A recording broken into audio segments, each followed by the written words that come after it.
نہ جانے یہ بیٹی کیا عجیب چیز ہوتی ہے۔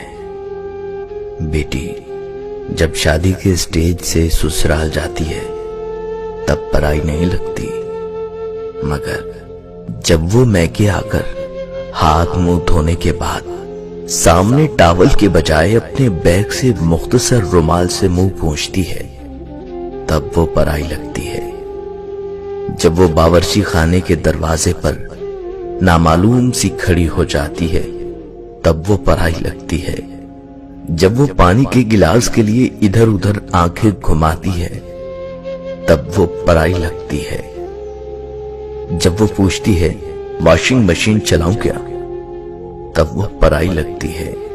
جب میز پر کھانا لگنے کے بعد بھی برتن کھول کر نہیں دیکھتی تب وہ پرائی لگتی ہے۔ جب پیسے گنتے وقت اپنی نظریں چراتی ہے تب وہ پرائی لگتی ہے۔ جب بات بات پر غیر ضروری قہقہے لگا کر خوش ہونے کا ڈرامہ کرتی ہے تب وہ پرائی لگتی ہے۔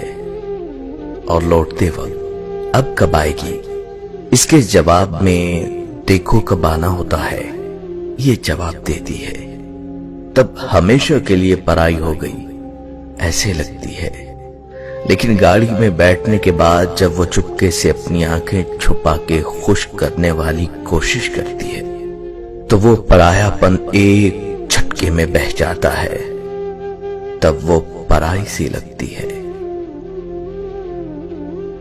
ارے نہیں چاہیے حصہ بھیا، میرا مائکہ سجائے رکھنا، کچھ نہ دینا مجھے، صرف محبت برقرار رکھنا، پاپا کے اس گھر میں میری یاد بسائے رکھنا، بچوں کے ذہن میں میرا مان برقرار رکھنا، بیٹی ہوں ہمیشہ اس گھر کی یہ اعزاز سجائے رکھنا۔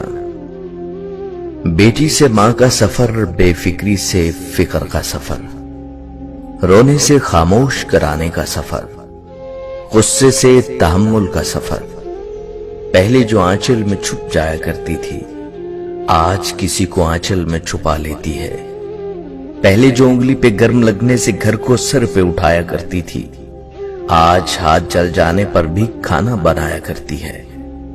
پہلے جو چھوٹی چھوٹی باتوں پہ رو جایا کرتی تھی آج وہ بڑی بڑی باتوں کو ذہن میں چھپایا کرتی ہے۔ پہلے بھائی دوستوں سے لڑ لیا کرتی تھی آج ان سے بات کرنے کو بھی ترس جاتی ہے۔ ماں ماں کہہ کر پورے گھر میں کھیلا کرتی تھی آج ماں سن کے آہستہ سے مسکرایا کرتی ہے۔ 10 بجے اٹھنے پر بھی جلدی اٹھ جانا ہوتا تھا آج 7 بجے اٹھنے پر بھی لیٹ ہو جایا کرتی ہے۔ اپنے شوق پورے کرتے کرتے ہی سال گزر جاتا تھا آج خود کے لیے ایک کپڑا لینے کو ترس جایا کرتی ہے۔ سارا دن مفت ہو کے بھی بیزی بتایا کرتی تھی اب پورا دن کام کر کے بھی کام چور کہلایا کرتی ہیں۔ ایک امتحان کے لیے پورے سال پڑھا کرتی تھی اب ہر روز بغیر تیاری کے امتحان دیا کرتی ہیں۔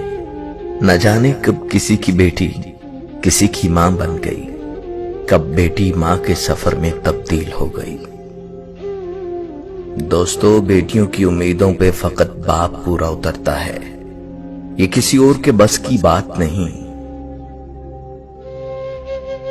بابا مجھے چھوڑ کر گئے تو زمانے نے بتایا جن بیٹیوں کا باپ نہیں ہوتا ان کا کوئی ہمدرد نہیں ہوتا۔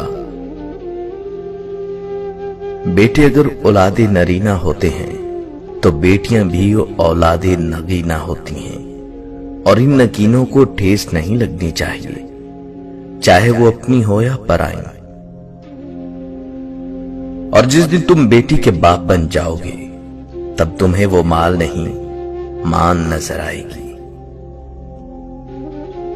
ہر بیٹی کا باپ بادشاہ نہیں ہوتا، پر ہر بیٹی اپنے باپ کے لیے شہزادی ضرور ہوتی ہے۔